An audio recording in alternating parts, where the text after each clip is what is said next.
Votre fidélité nous honore, mesdames et messieurs. Merci de choisir la FM Télévision pour vous informer. Bonsoir et bienvenue dans cette édition du journal sur la FM Télévision. D'abord, cette nouvelle, le vice-premier ministre en charge des transports et voies des communications, Jean-Pierre Bemba, a lancé au nom du chef de l'État hier lundi 2 septembre 2024 en Chine les travaux du Forum économique RDC-Chine. Plus de précisions, c'est dans cet élément réalisé par Alain Goma. Au nom du chef de l'État, le vice-premier ministre en charge du transport, voies de communication et désenclavement a ouvert ce lundi à Beijing le premier forum économique République démocratique du Congo-Chine. Plus de 300 participants chinois et congolais ont pris part à ces assises organisées en marge du sommet du forum sur la coopération Chine-Afrique 2024 qui aura lieu du 4 au 6 septembre prochain. Le Forum économique RDC-Chine est un cadre d'échange autour de secteurs clés tels que le mine, le commerce, l'agriculture, l'industrie, les infrastructures ainsi que les énergies durables et le numérique. C'est un moyen de mobilisation de partenariats gagnant-gagnant, faciliter l'accès au financement public chinois, accompagner les initiatives en joint venture entre les entreprises de deux pays et donner un meilleur aperçu de l'environnement des affaires en RDC. Et dans le même registre, sachez qu'en prélude du FOCAC 2024, le président de la République Félix Tshisekedi a échangé hier avec son homologue chinois Xi Jinping et leur délégation restreinte sur la coopération bilatérale, les partenariats commerciaux et les relations diplomatiques. Encore une fois, retrouvez Alain Goma. En prélude au FOCAC 2024, le président de la République, Félix-Antoine Tshisekedi, a eu un entretien avec son homologue chinois Xi Jinping et leur délégation restreinte sur la coopération bilatérale, le partenariat commercial et les relations diplomatiques. Félix Tshisekedi a déclaré « Nous sommes profondément reconnaissants pour le soutien continu de la Chine au sein du Conseil de sécurité des Nations Unies, notamment pour garantir le respect de notre souveraineté et la stabilité dans la région de Grand Lac. » Après son entretien avec le président chinois, le chef de l'État Félix Tshisekedi, accompagné de la délégation officielle de la République démocratique du Congo, a été convié par le gouvernement chinois à un déjeuner d'amitié. Félix Tshisekedi a réitéré sa volonté d'étendre le partenariat entre la Chine et la République démocratique du Congo au secteur de l'agriculture, des énergies renouvelables et surtout l'industrialisation à travers la transformation locale de richesses minières de la République démocratique du Congo. Représentant son gouvernement, le vice-premier ministre chinois a confirmé la volonté de Beijing d'approfondir le partenariat sino-congolais dans différents secteurs pour le bénéfice mutuel de deux peuples, chinois et congolais. Autre chose à présent, tentative d'évasion à la prison centrale de Makala. Le gouvernement s'est prononcé hier dans la soirée à l'issue d'une réunion de crise tenue par le vice-premier ministre, ministre de l'Intérieur, Jacquemain Chabani, avec ses différents partenaires dans ce secteur pour annoncer enfin un bilan de 129 morts, dont 24 prisonniers morts par balle après sommation et les autres par étouffement et également 59 blessés. Plus de précisions, c'est dans cet élément. Le gouvernement a communiqué le bilan officiel de 129 détenus tués lors d'une tentative d'évasion à la prison centrale de Makala la nuit de dimanche à lundi. Le vice-premier ministre de l'Intérieur, Jacquemain Chabani, qui a communiqué le bilan provisoire, affirme que 24 prisonniers sont morts de balles après sommation, les autres par étouffement. Il parle aussi de quelques femmes violées sans donner le nombre. Plusieurs autres prisonniers blessés sont pris en charge, note-t-il dans sa communication. Ces lourds bilans étaient déjà relayés dans les vidéos qui ont fait le tour du monde sur la toile, montrant des corps de prisonniers entassés après l'intervention des forces de l'ordre et de sécurité pour étouffer l'évasion à Makala. À ce stade, aucune sanction n'est encore annoncée par le gouvernement. Après une descente à Makala, le vice-ministre de la Justice s'était précipité à annoncer un bilan négligeable de 2 morts. Des voix s'élèvent désormais pour exiger des sanctions contre lui. Et à l'issue de cette réunion de crise pour la circonstance, un comité de suivi a été mis en place pour des enquêtes approfondies. C'est ce que dit le patron de la territoriale, Maître Jacquemain Chabani, dans ses propos recueillis pour vous par Alain Ngoma et Ruth Dinanzei. Ce lundi 2 septembre 2024, aux alentours de 2 h du matin, une tentative d'évasion massive à la prison centrale de Makala a débouché sur des pertes en vies humaines et des dégâts matériels importants. Informé de cette situation, j'ai sur instruction de la haute hiérarchie convoqué une réunion de crise avec les responsables des services de défense et de sécurité. Le bilan provisoire sur le plan humain s'élève à 129 morts, dont 24 par balle, après sommation, les autres par bousculade, étouffement et quelques femmes violées. La commission a également identifié 59 blessés, actuellement pris en charge par le gouvernement pour des soins appropriés. Sur le plan matériel, on déplore l'incendie des bâtiments administratifs, du greffe, de l'infirmerie et des dépôts de vivres. Le gouvernement se réjouit du calme retrouvé, déplore ces incidents malheureux et présente ses condoléances les plus attristées aux familles et proches des victimes. Les enquêtes se poursuivent et l'opinion sera informée de la suite. Tentative d'évasion toujours à la prison centrale de Makala. La Commission nationale des droits de l'homme, à travers son président Paul Sapoumoukulu, a depuis Genève condamné ces actes d'évasion à la prison centrale de Makala des pensionnaires de cette institution pénitentiaire et promet que son institution, la CNDH, va diligenter une enquête dans ces sites. Suivez à ces propos Paul Sapoumoukulu au téléphone de Rudy Nanzei. De Genève, où nous sommes en mission auprès du Conseil des droits de l'homme des Nations Unies, nous avons, dès les premières heures matinales de ce lundi 2 décembre, appris de tristes et condamnables événements qui se sont passés à la prison de Makala. Des événements qui s'apparentent à une tentative d'évasion des pensionnaires de cette institution pénitentiaire. Des morts sont à déplorer parmi les détenus, les prévenus et même des condamnés dans cette institution. En attendant les communiqués officiels de la CNDH, il y a lieu que l'opinion retienne que, sur pied de l'article 6, alinéa 3 de sa loi organique et l'article 7, alinéa 3 de son règlement intérieur, la CNDH va diligenter une mission d'enquête dans cette institution pénitentiaire de Makala à Kinshasa.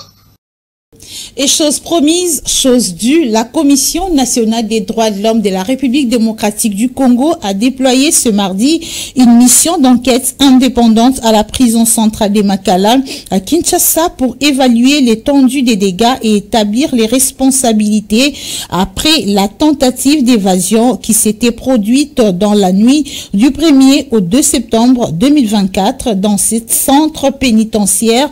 Dans un communiqué de presse, la CNDH invite la population à demeurer vigilante et à dénoncer toute tentative visant à déstabiliser la paix et la sécurité qui constituent des droits fondamentaux garantis à tout citoyen par la Constitution et les lois de la République démocratique du Congo. C'est communiqué et fait à Kinshasa le 3 septembre 2024. Il est signé par Maître Kimbumbu Didier, qui est rapporteur de la Commission nationale des droits de l'homme RDC. Affaire coup d'État manqué, les avocats de Jean-Jacques Wondo contestent les accusations du ministère public et les preuves apportées. Ces derniers affirment que l'organe de la loi n'a pas réussi à présenter les preuves à travers les éléments qu'il a fournis. Plus de précisions dans cet élément réalisé par Alain Ngoma et Torres Atibou. La plaidoirie de l'affaire du coup d'État manqué et de l'attaque de la résidence de Vital Kamerhe s'est poursuivie ce lundi 2 septembre 2024 devant le tribunal militaire de garnison de Kinshasa-Gombe, siégeant en audience foraine à la prison militaire de Ndolo. Après la nettoyage du palais de la nation, c'était le tour de l'expert militaire belgo-congolaise Jean-Jacques Wondo de présenter ses moyens de défense. Ses avocats ont rencontré le ministère public dans son réquisitoire et aussi dans les preuves présentées. Les avocats de Jean-Jacques Wondo ont commencé leur plaidoirie par la présentation de leurs clients et des ouvrages qu'il a publiés dans lesquels se trouvent ses photos en tenue militaire, photos sur lesquelles s'est basé le ministère public pour soutenir l'appartenance au groupe des assaillants. Tout en analysant les conditions de l'association des malfaiteurs, une des infractions pour laquelle leur client est poursuivi, les avocats ont affirmé que l'infraction ne peut être retenue puisqu'il n'y a pas eu en entente préalable car leur client ne connaît pas les autres co-prévenus. Les conseils de Jean-Jacques Wondo ont essayé de rencontrer le ministère public dans plusieurs points. Ils affirment que l'organe de la loi n'a pas eu à présenter les preuves au travers les éléments qu'il a fournis. En parlant de la Jeep de Jean-Jacques, ses avocats ont relevé que Youssouf n'a pas pu identifier qu'il s'agissait du même véhicule qui a servi au transport de Christian Malanga. Toujours selon les mêmes avocats, le fait de supprimer le message ne peut pas non plus être considéré comme un élément de l'infraction. Ils contestent aussi le rapport de l'expert. Ils ont demandé au tribunal de ne pas le recevoir puisque les mentions substantielles n'y figurent pas. Les prévenus sont poursuivis de plusieurs infractions dont l'association de malfaiteurs, attentat, financement du terrorisme, meurtre, tentative d'assassinat, détention illégale d'armes et de munitions de guerre. La peine de mort a été requise à leur encontre, excepté Alain Kitimo. Des parties civiles ont demandé leur condamnation et des millions de dollars de dommages-intérêts. Persistance du bras de fer à l'UDPS, un véritable imbroglio. D'un côté, Augustin Kabouya, déchu du poste de secrétaire général du parti par la CDP, qui dénonce la complicité des anciens cadres de l'UDPS, qu'il qualifie de tireurs de ficelles pour déstabiliser le pouvoir de Félix Tshisekedi, et de l'autre, la convention des démocrates qui annonce déjà la prise officielle des fonctions du secrétaire général désigné pour expédier les affaires courantes. C'est samedi 7 septembre 2024. C'est ce que nous dit Ruth Dinonzei et Christian Kabouya dans ce reportage. C'est un véritable imbroglio qui règne au sein du parti présidentiel. Les avis divergents sont loin de se joindre sur le même point. Après l'annonce de la déchéance du secrétaire général du parti Augustin Kabouya par la Convention démocratique de l'UDPS, les avis sont loin de se joindre sur le même point. La récente sortie médiatique du secrétaire général Augustin Kabouya qui réfute catégoriquement son limogeage l'a fait du chemin. D'un côté, les membres de la Convention démocratique du parti appellent à la remise et reprise immédiate entre Augustin Kabouya et Deyo Bizibou. De l'autre côté, c'est le secrétaire général limogé, Augustin Kabouya, qui dénonce la main noire des anciens cadres du parti.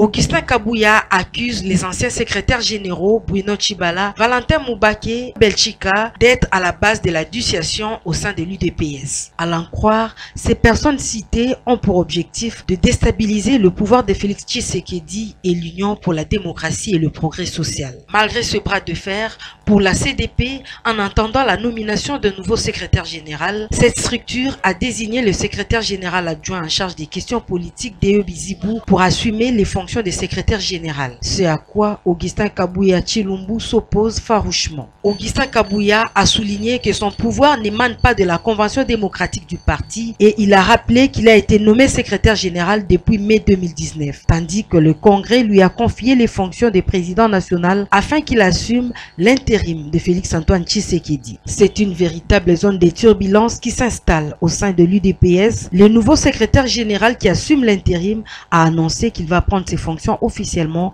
le 7 septembre prochain au siège du parti. Affaire à suivre. En société, le commandant SIA de la commune de Lemba, le major Patrick Ilunga, s'emploie à mettre hors d'état de nuire toute forme de criminalité dans cette partie du pays. C'est dans ces cadres qu'il a mis la main sur un expert en escroquerie dans le domaine de la vente des thermos, mais également un bandit urbain qui sème la terreur dans cette partie de la ville-province de Kinshasa. Précision dans ce reportage. Le maintien de l'ordre public dans la commune de Lemba s'effectue avec toute vigilance et stratégie par le major Patrick Ilunga, commandant SIAT de cette municipalité qui s'emploie à l'éradication du banditisme sur toutes ses formes. Voilà qui justifie la même mise sur ces vendeurs de thermos athées qui, très malins et escrocs, exposent la population à divers dangers tels que les maladies et pertes de monnaie une fois que sa mission a réussi. Un système bilamba na kati. On a les façons que banina ningante na kati. Ba bilamba oyo euti na kati. Donc yo kozwa thermos somme okase somme libana eloko malamu. O chepe mai ya moto to cheti bana soki ozomona ka bana bazobela. Oje bate bazobela pona nini. Or ezali na biloko mabe oyo o chel eloko za mabe. Ya biloko balokota. Sokota na kati c'est très bizarre. C'est très bizarre. Donc les alliés boy ceux qui passent la monnaie soit couleur soit ndeni musuku dia ba gratter hein ba salango très bien au kasela ko sika hein on dirait outil lufu bazoteka. Or les alliés ba thermos OCB ba et ça déjà mabé. Ala type mana ba sachet a chepe monnaie ngo eloko malamu. Donc les alliés awa ya mwa mingi o nyonso zo mona o yango nyonso yali yana ngo soto fongola ngo nyonso awa izali. Tout en exécutant la mission spéciale ciblée, une opération de la police initiée par le général Blaise Kilimbalimba, commandant de la police de Kinshasa, le major Patrick Ilunga n'a pas loupé ces grands bandits de la commune de Lemba. À l'air très calme comme un séminariste, à débat, c'est son nom de scène. Une fois que vous êtes devant lui, vous vous sentez déjà aux urgences car l'usage de la machette sur le corps humain constitue pour lui le pain quotidien. Pour réussir cette mission, le numéro 1 de la police dans la commune de Lemba appelle la population à dénoncer. On la population est à la vigilance. La population est à la vigilance. Pour l'union se base au monde, il y a ma baie, va dénoncer. Baebi banda kuna bango, à place de vandaka. Le major Patrick Ilunga promet de s'imprégner activement jusqu'à démanteler tous les réseaux mafieux qui s'hasardent à opérer dans la municipalité de Lemba. D'où la vigilance oblige, a-t-il conclu. Mesdames et messieurs, c'est par cet élément que nous bouclons cette édition du journal coordonnée par Alain Goma, Rabi Fouka. Merci à vous, chers téléspectateurs, de l'avoir suivi. On se retrouve demain pour un autre journal dans le cadre toujours de vous informer sur la FM Télévision. Entre-temps, portez-vous bien en compagnie de votre chaîne car vous ne serez jamais déçus.